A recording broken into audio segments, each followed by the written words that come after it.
Greetings from eMedi News.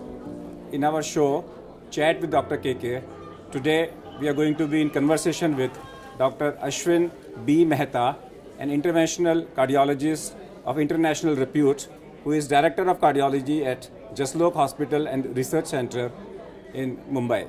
Welcome to our show, Dr. Ashwin. Thanks, Dr. Recently we have seen that the Chief Minister of Delhi has undergone a third procedure. She got angioplasty done this time in her right coronary lesion, the right artery which supplies blood to the heart. In 2000 she had gone bypass surgery. Then in 2006 she had another angioplasty. That means in 12 years she has got 3 procedures, one bypass and 2 angioplasties. When we look after our own Prime Minister, Manmohan Singh ji, he also had 2 bypass and 2 interventional procedures in a matter of 13-14 years. The public perception which is going is that angioplasty and surgery does not last more than 4 years. That's the public perception. Is it true, or it's individual cases? Well, let me explain. First of all, coronary disease is a progressive illness and is an aging process. As the age advances, more and more blocks come. People who tell me that I don't have any blocks, I tell them come after 10 years and let me know. So in other words, just as tissues degenerate, cataract, prostate, and all those things are aging processes, so is the coronary disease. Now those people who have developed problem at a younger age, since the younger people live longer, the coronary disease is bound to be marked with more number of procedures. Since it's an aging process and people who have had bypass surgeries today may require angioplasty tomorrow, people who have had an angioplasty today may require bypass surgery tomorrow or may require angioplasty again, so on and so forth. So therefore, it is true that this is not a cure. It is true that the blocks keep on coming. It depends on how good care you are taking after this procedure, but longer you live, more are the chances for a need for a repeat procedure. So, is it true then that the first procedure should be delayed as much as possible, if it is not unstable? If the doctor determines that your symptoms are controllable with medications and the risk of precipitation of a heart attack or a sudden cardiac death is very minimal, I certainly would favor that the procedure should be delayed. Moreover, those people who can be treated adequately without risk and full benefits with plasty should not undergo bypass. Those who can be treated with medicine should not undergo angioplasty. And those who could be treated with a risk factor control alone, they should not have even medicine. So it's a various stages. So if I have to choose as the first procedure in a young person between angioplasty and surgery, and if both are feasible, that means angioplasty is feasible, then angioplasty should be of choice, because you buy 7 to 8 years more.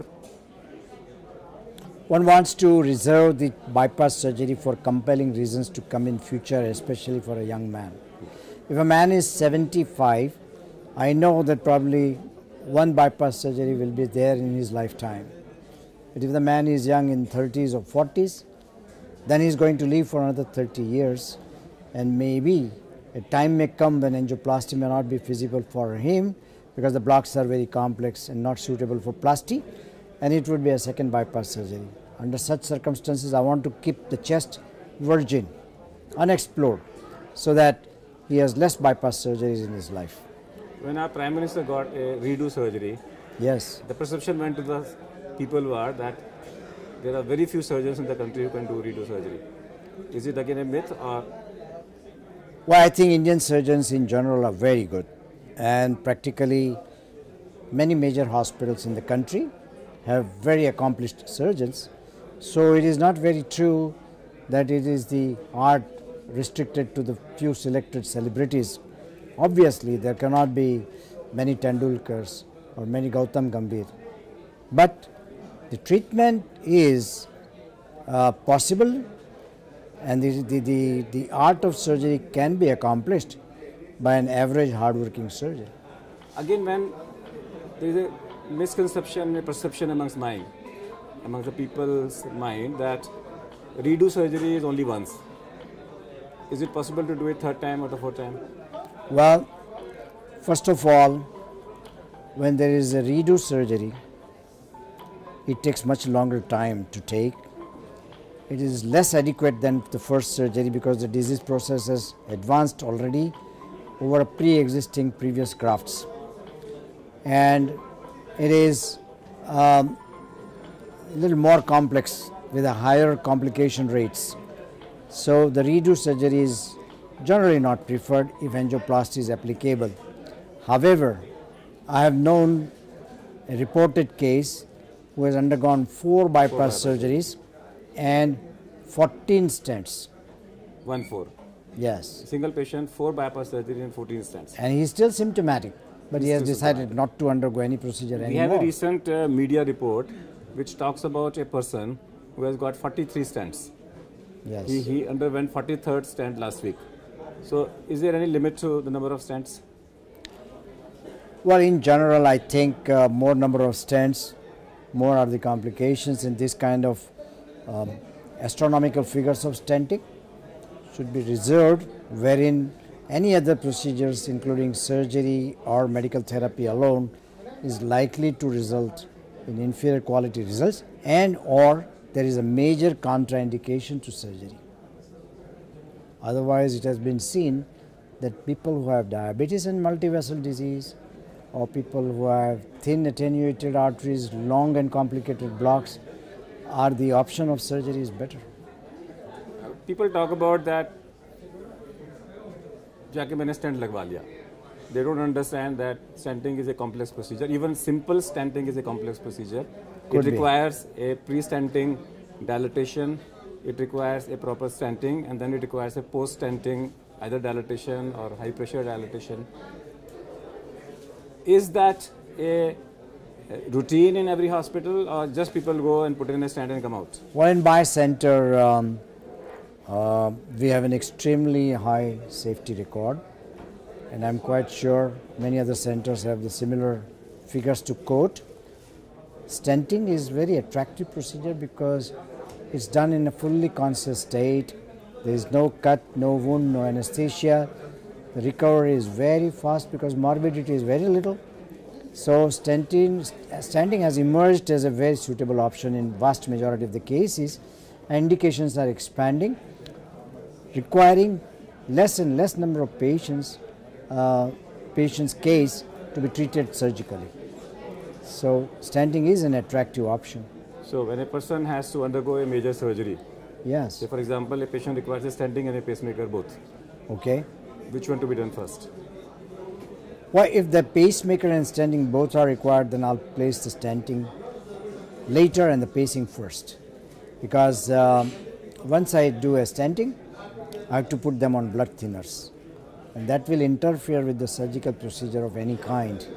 So where is it possible, wherever it is feasible to be able to wait for stenting, then let the surgery be over first. So otherwise 1 year minimum? No, blood thinners, maybe as far blood as thinners maybe about 6 months. 6 months, 2 drugs, and then 1 drug lifelong. Yes. And if I have to do a surgery after 6 months, do I continue aspirin or do I stop aspirin 5 days before? Well, I think if the 1 year is over, I find that the stent is now basically coated with the lining properly, and there is no risk of developing clotting in the stent, then I can omit both the drugs. But otherwise, there is a procedure. Let us imagine for a second that the man has been stented only 15 days ago, and he has to undergo a very emergency surgery, like say the bullet wound injury. What do we do now? It's not that you are holding somebody by the neck that you just can't do and allow the patient to die. No. Under those circumstances, there are certain methodologies to protect stent clotting and yet accomplish surgery. We have to put them patients on heparin, omit the drugs, omit heparin 12 hours prior to the procedure, and then do that. And however, the bleeding complications may be a little higher with the use of a blood thinners in a stented patient, but then we manage. I want to ask you last academic question, and that is that to prevent, to reverse sudden cardiac arrest, today we are doing a hands-only CPR, where we are saying mouth-to-mouth resuscitation is not required. And the mantra is that within 10 minutes of death, earlier the better. At least for the next 10 minutes, longer the better. Compress the center of the chest with a speed of 10 into 10, that is 100 per minute. Any comments on that? Should the message go to all the patients, to their relations? Who should be learning this? Yes, first of all, anyone who promptly receives external cardiac compression or external cardiac massage, if it is done promptly, the respiration returns. So do not concentrate too much on the respiration, but do a cardiac massage. And an effective circulation to keep the patient's sustenance is possible with a good cardiac massage. I would say that every Boy Scouts knows it, and therefore sometimes better than even doctors.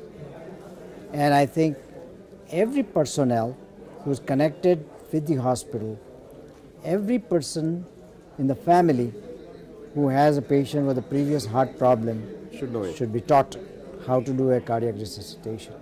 If you were not a cardiologist, what would you have been? If you would not have gotten admission in medical field? Well, in other words, what's my strong hobby next to my passion? Well, I think music. Music. I would have been a musician. Musician. Okay.